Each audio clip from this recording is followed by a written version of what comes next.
Alright, today I am going to show y'all how I make my beef fat tallow.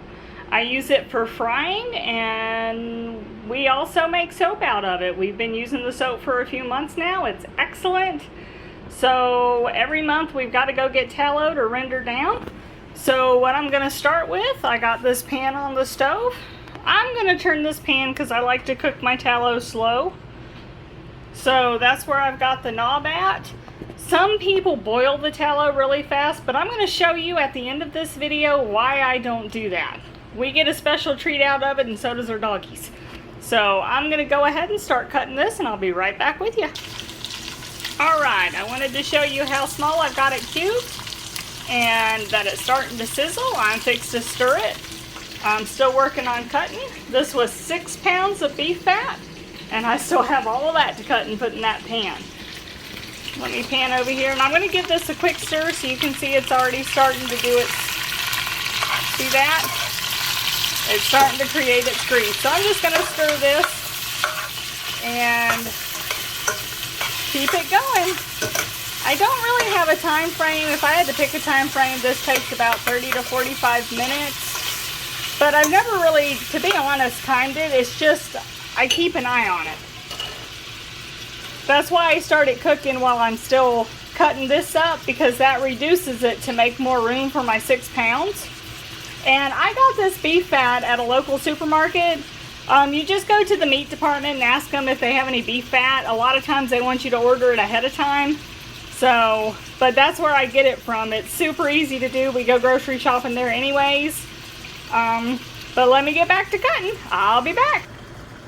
Alright, we're back. We're probably about, I'd say 30 minutes into it, and I've got all 6 pounds in here. And I'm just going to stir it around, get it good and stirred, and then I'm going to let it boil some more.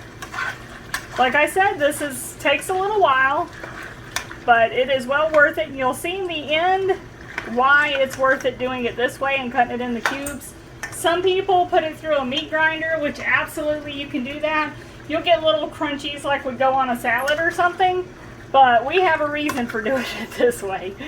Our dogs love it and we love it. But you can see where it's starting to render the tallow out. That's what all that greasy looking stuff is. So I'm just going to stir it, and I'm going to just leave it go.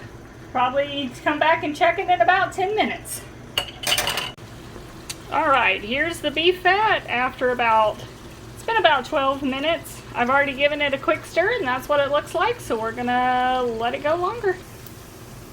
Alright, we're at about 50 minutes now. It's still not done, it's close to it, and I'm gonna show you why I say that. If you can see that, there's still some fat in there. You can see the fatty pieces, and I want that to render down as much as possible.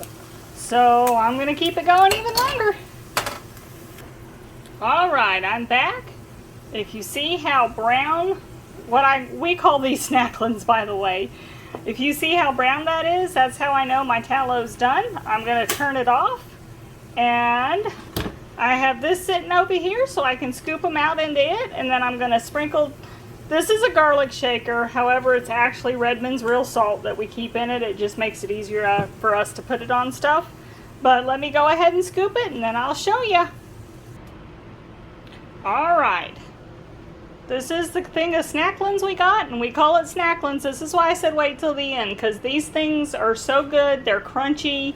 We put Redmond's real salt on them. The dogs love them. They keep in the fridge for a very long time. We've had them in the fridge for like a month and a half, and they were still good. You can put them in a cast iron skillet, reheat them, however you want to do it.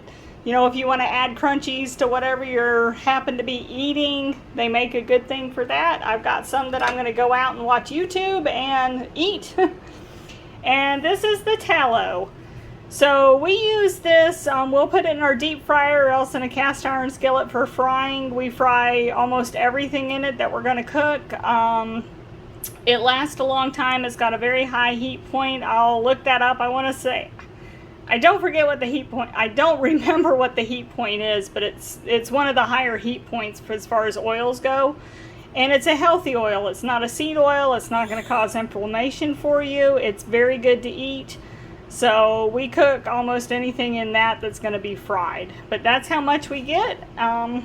There's the snacklins, and there's my snacklins. The dogs will get some of that too. They love it. So like this video, comment if you have any feedback for me, or if you have any questions. Feel free to like my YouTube channel, subscribe. And thank you so much for watching. I hope you enjoy. Bye.